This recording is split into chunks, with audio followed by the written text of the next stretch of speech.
morning, Nigeria. My name is Babatunde Adeleke, and welcome to another edition of My Nigeria Election Desk on My Nigeria TV and Ghana Web TV. On today's edition, we'll be taking it light. We'll be having a conversation with. I will be having a conversation with a colleague, a journalist. His name is Francis. He's currently in Osun State, so he'll be giving us the breakdown from Osun with regard to Governor Adeleke's inauguration. He'll be giving us all the updates, as well as we discussing other issues that concerns the APC and the PDP. Let's go for this commercial break. Afterwards, we'll be right back.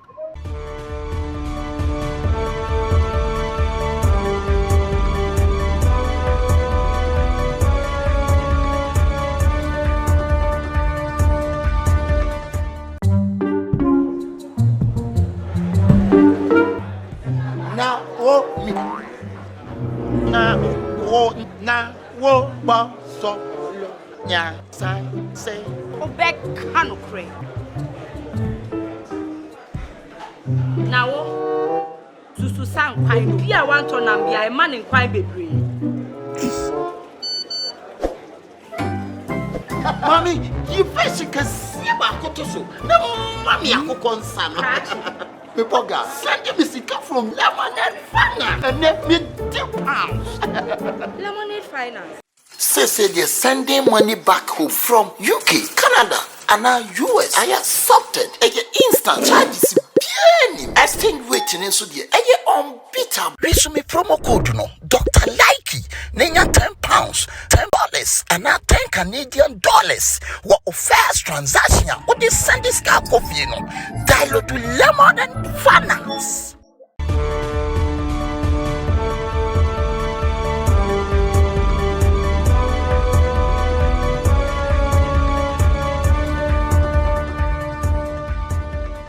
Welcome back. Like I said earlier, this is my Nigeria Election Desk, and welcome to another edition. And first off, we'll take a look at Osun. Finally, after the whole tussle and internal wrangling within the political space in Osun, Ademola Adeleke was actually inaugurated. We saw a lot of court cases, a lot of threats from Boyega Oyitola with regard to Adeleke's victory. But finally, the court presumed or gave the case to Adeleke, and he was inaugurated on Sunday as a PDP member, meaning that the PDP have been able to conquer another state in the Southwest. Francis, from where you sit, kindly give us the update with regard to what happened. The thread of events that happened to Adeleke, to Ademola's inauguration.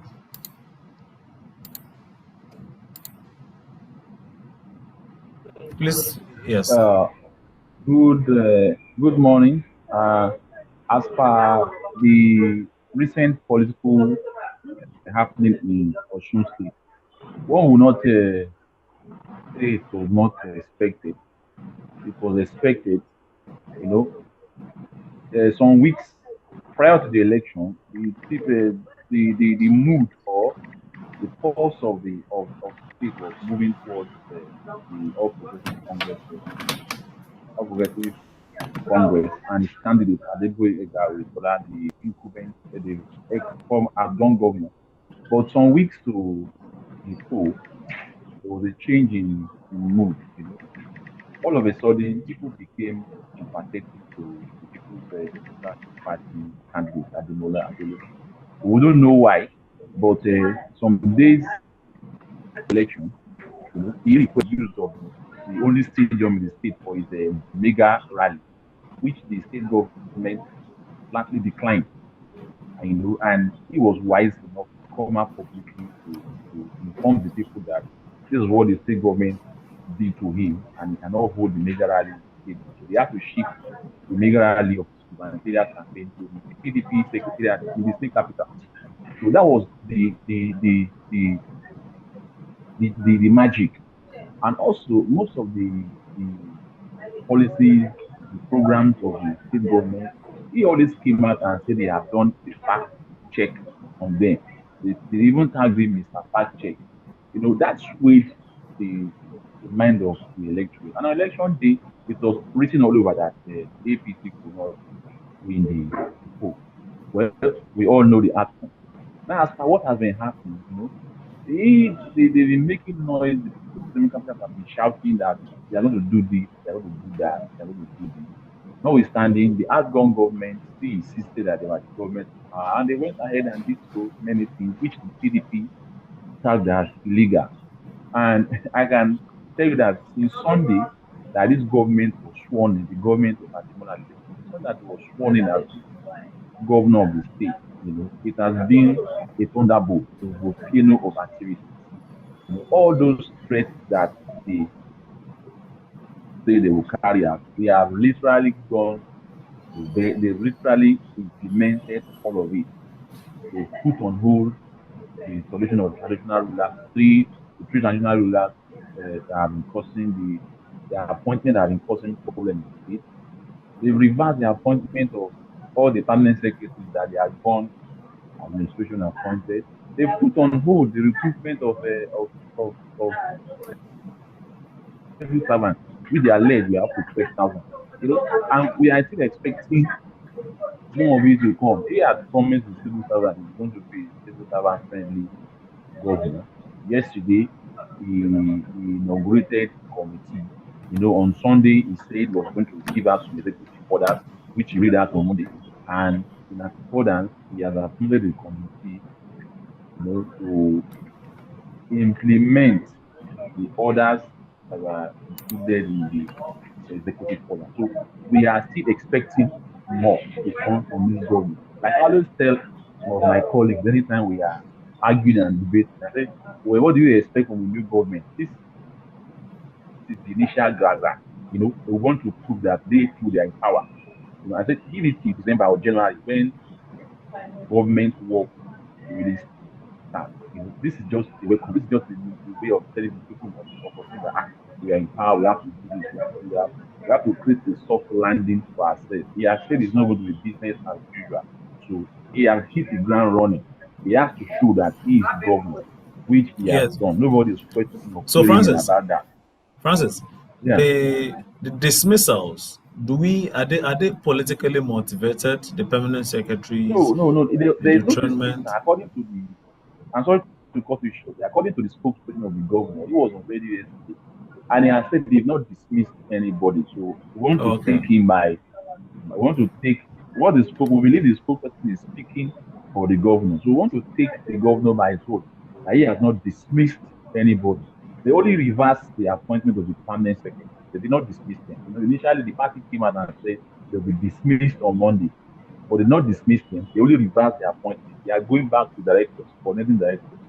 But the truth still remains that many of them are due to be promoted to the office of the position of permanent secretary. He has set up a review committee. They are going to review everything. So I know many of them are due for that position. So you cannot deny workers what is their entitlement. They are still going to review. They are still going to upgrade their position back to PS. But not all of it may not be all of them. They may just try to upgrade them. But surely before his administration, before the 4th year of his administration, I know is going to promote everybody back, even promote more. As per the recruitment of civil servants, they did not sack anybody according to the spokesperson. They say they are going to review because in truth, the state civil service needs more hands, especially in the education and the health sector. Need more hands. Go to many primary schools in the state, shabby, no workforce. Go to many hospitals, especially the primary health care centers, the ones in the rural areas, even some of them in the main town. You find one staff, two staff, manning the position that the post that will have to need about 8 or more staff. So they need more hands. They need more So hands. So they are let's just let telling it now. They want to review it. yeah. So how does Ademola's victory? I know this is something he's wanted for quite some time. He's been senator before, and the Adeleke family are quite popular in Ede, and Yeah. the Adeleke family are a very very strong political family in Osun. and they are also obviously, like we know, under the umbrella family. Now, how does this work for Atiku Abubakar? Now, at least they have two very, very strong states in the southwest. That's Oyo and Osun. Still, Lagos and Ogun are APC. But how does this tweak the formation a little bit for the PDP and their chances in 2023, really? Well, Osun State is different from Nigeria. Osun State is different from Nigeria. Many factors came into play to aid the victory of Senator Ademola Adeleke in the 2020 July 16 gubernatorial election. You know, first of all, there was this sympathy for his elder brother, the late Isiaka Adeleke, which many believed he was denied the position, and ultimately that led to his death in April 2017. And if I can say, to my own opinion, as to some information I got from time when his elder brother died, many people still believe, especially people from Osun West, you know, there are 3 senatorial zones in Osun State, Osun West, Ede, where Ede is located and where the governor hails from. Many people believe that the state government, their hand cannot be washed away from the death of Isiaka Adeleke. That's by the way. You know, as I was saying, Osun is different from Nigeria. What played out in Osun may not play out in 2023. But do you what see? played out in Osun may not play out. Do you see Ademola's victory aiding Atiku in 2023, seeing that now he controls the structures, PDP controls the state, they control the structure as well? How would that play into delivering victory for the PDP in the southwest? Mind you, I don't foresee that. I don't. No, Francis, please go on. Hello. Please go on.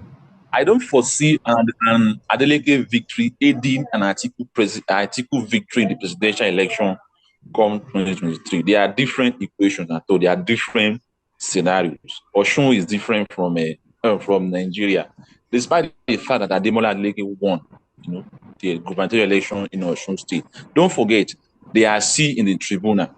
The outgone government of Ademola Adeleke and APC, they are still insistent that there was overvoting in some polling units as regard the July 16 election. That is by the way. But notwithstanding that Adeleke won the election in Osun State, I don't see any way that the Osun victory is going to aid an Atiku victory in the presidential election. In that, don't forget that the APC fielded Bola Ahmed Tinubu. And this man, the APC presidential candidate, he has a very strong foothold in the southwest. Also, don't forget that the mood of the nation is swayed towards a southern presidency, whether it's from the southwest or the southeast. So I don't see a northern candidate, you know. I don't foresee the victory of a northern candidate in the 2023 election. To me.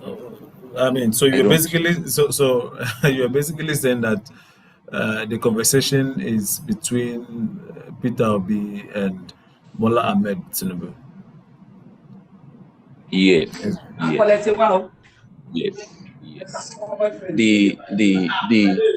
PDP is a strong party. We cannot overrule that. It's a strong political party. We cannot overrule that.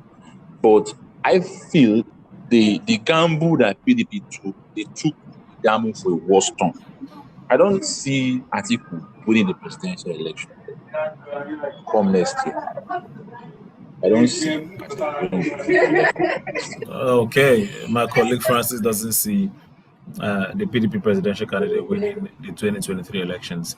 I'll go for a quick commercial break. When we come back, we'll discuss Bola Ahmed Tinubu and his interesting promise to the Igbo leaders. He has actually promised that he's going to discuss the issue of the indigenous people of Biafra. He will discuss the agitations and see what he can do about it if he's eventually elected president of Nigeria. We'll discuss this more. Francis is still on Zoom. We'll discuss more after this break.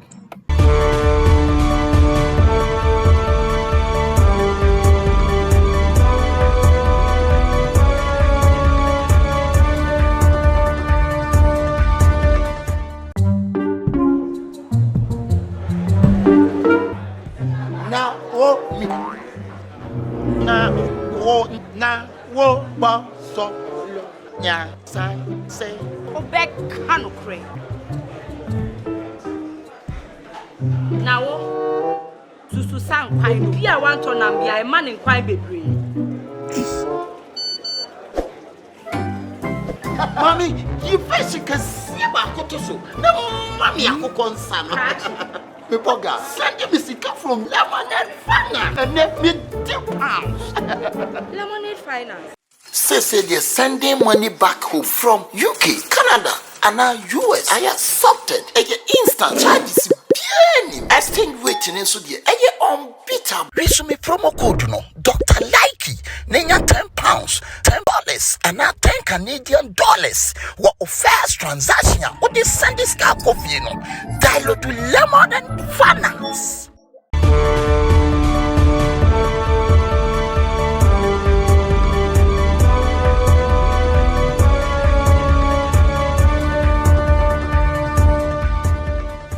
Hi guys, so welcome from the commercial break. Like I said earlier, we'll begin now the conversation on the APC, the presidential candidate of the party, Bola Ahmed Tinubu, who is also a former governor of Lagos State, has promised to discuss the issue of secession. That's the indigenous people of Biafra. Yeah, he actually said he was going to discuss the agitations in the southeast. And that's actually a very, very big promise. He made this particular comment when he went to Imo to break ground for his campaign. Francis, so this conversation is one that Nigerians believe is very, very sensitive. I mean, the issue of IPOB and where exactly we stand with regard to that. But what is your take on Tinubu promising, which is a very, very big promise? Is it just a political statement to get the Southeast to support his candidacy, or he indeed wants to unite Nigeria, which has obviously been in several pieces for the past years? To me, I will not take Tinubu I will not take the presidential candidate of the All Progressive Congress, Bola Ahmed Tinubu, former governor of Lagos State. I will not take him. I will not take him on it. I will not take him. Because to me, I see this as a political thing. And just see whatever they want to say. When they get to power, they just forget about it and play along with the line, business as usual. In 2014, when he was in the opposition, they promised to restructure Nigeria. When they got in power, for the past 7.5 years, they've been in power. Anytime you bring up the issue of restructuring, people telling you stories. Even when NSAC put a rough place 2.5 years, 2 years, 2 months to go, based on this, one of the same issues because of the you see, the issue of IPOB goes back to restructuring. If you look at the genesis of the whole thing, what are they fighting for? What are they agitating for? What is the indigenous people of Biafra? What are they agitating for? They're agitating for a Biafran homeland, restructuring. All these things boils down to restructuring. Now, they're not talking about restructuring within here. He's talking about to assuage IPOB. They cannot assuage IPOB if the issue of restructuring is still under the carpet. We just have to face things squarely. Before I was born, I learned from the little history that I was taught in school before the government started and tried to bring it on board again. That there was this constitution called this 1963 constitution. I don't know what it was called, the Republican Constitution of 1963. Everything was covered. We just have to give the region back. We just have to decentralize power. What we have is federalism on paper, not federalism in practice. We should visit the issue of federalism in practice. Let every state have the right to control itself, but still subject to the federal government. Let the federal government be the last stop. That is when the issue of agitation will be brought down to the lowest minimum. If they are still going to continue this way, even when if Tinubu becomes the president of Nigeria and comes to agitation will still continue, and you won't be surprised that the agitation will start from the southwest. I don't see him coming to come and persuade you. How can you persuade or convince IPOB otherwise? When restructuring is still being hidden under the carpet. But Francis, many will also Yeah. say, many will also say that, in as much as he didn't state categorically that he was going to restructure, he sitting down with the aggrieved parties in Southeast. Obviously, if they propose restructuring to him when they sit, that's after maybe he eventually wins. Restructuring could again be on the table, in as much as he hasn't said it outrightly. Because if he says it outrightly, we all know how that might change the whole scope of the elections again. So probably he's keeping his card close to his chest and not disclosing exactly what he wants to do. What do you say about that school of thought? The thing about Nigerian politicians, they are never honest with the poor. They see the electorate as after 4 years, we go and immediately sell this idea to them. The electorate will not buy it. All they want is pay money. Let me, at least this is political. Let me make some buck. Let me make some money. Whoever gets it is not my position. They should come out to pray. We are restructuring. The Nigerians have been clamoring for restructuring. The Southwest is clamoring for restructuring. The South is clamoring for restructuring. So also other geopolitical zones. Restructuring does not mean that Nigeria is going to split up. No, it does not mean Nigeria is going to split up. It's restructuring, decentralization, devolution of power. It's all the same. It all means the same thing. To me, to them also, it means the same thing. But the problem with this country is that one particular region has been dominating Nigerian politics since independence, and this region is afraid of letting go of that power. And the issue of trust, trust is lacking among the regions, and also trust is lacking among these politicians. They just come out and say it as it is. When we get to power, they came on board in 2014, 2015 via restructuring. When they got there, they all denied it. I remember I was interviewing the chairman of Osun State last year, and I brought up the issue. I said, when your party was fighting to come to power, you sold the idea of restructuring in Nigeria, and he asked me, when did we say so? So I will not ask for that question. You see, I still want everybody to know that you cannot tackle the issue of IPOB without dealing with restructuring. Okay, Francis, what are they demanding for restructuring? Oh, okay, Francis. So away from that, during the same trip, Tinubu promised that he was going to make the Southeast an industrial hub. That's something that has been lacking, and we know how our Igbos want to do their business. Well, he has basically promised to create factories. Basically make the. He said, "I envision the Owerri, Port Harcourt, and Aba Port Harcourt corridors becoming more active and lucrative trade and manufacturing corridors than they already are, basically."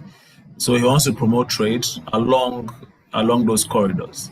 Obviously, that should buy him some vote in the Southeast, and that could dip into the vote pockets of Peter Obi. Is that not the case? Well, promising people from the Southeast that he is going to create, like what you said, that he's going to visit the aspect of it. Well, it's a good thing. Already, if you go to that particular region of the Southeast that you mentioned, it's already an industrial hub. Government intervention for now. It's already been an industrial hub.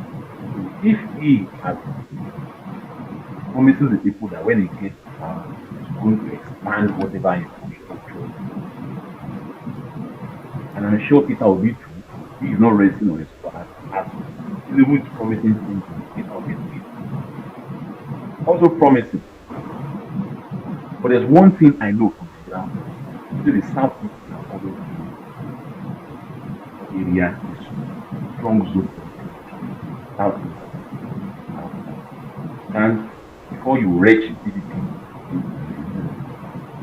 even if you look at the political calculation, the only state in the southeast that has another party outside the PDP is Abga. Yes. I mean, they voted in Abga through the ballot. All other states, the governors or whoever, they come from the PDP party. It's only in Anambra State that we have Abga. Who says Tinubu is going to win the election? I don't see Tinubu winning. Even with Francis. APC governor, I don't see Tinubu winning. Fantastic. Promise or not. Fantastic. Well, my colleague believes Tinubu can win the Southeast. What do you also think? It's been another edition of Nigeria Election Desk on Nigeria TV and Ghana TV as well. My name has been Babatunde, or my name is, I should say, Babatunde Adeleke, and I've been doing this with Francis, who is a colleague journalist from Daily Post and is currently in Osun State. I'll see you soon. Bye.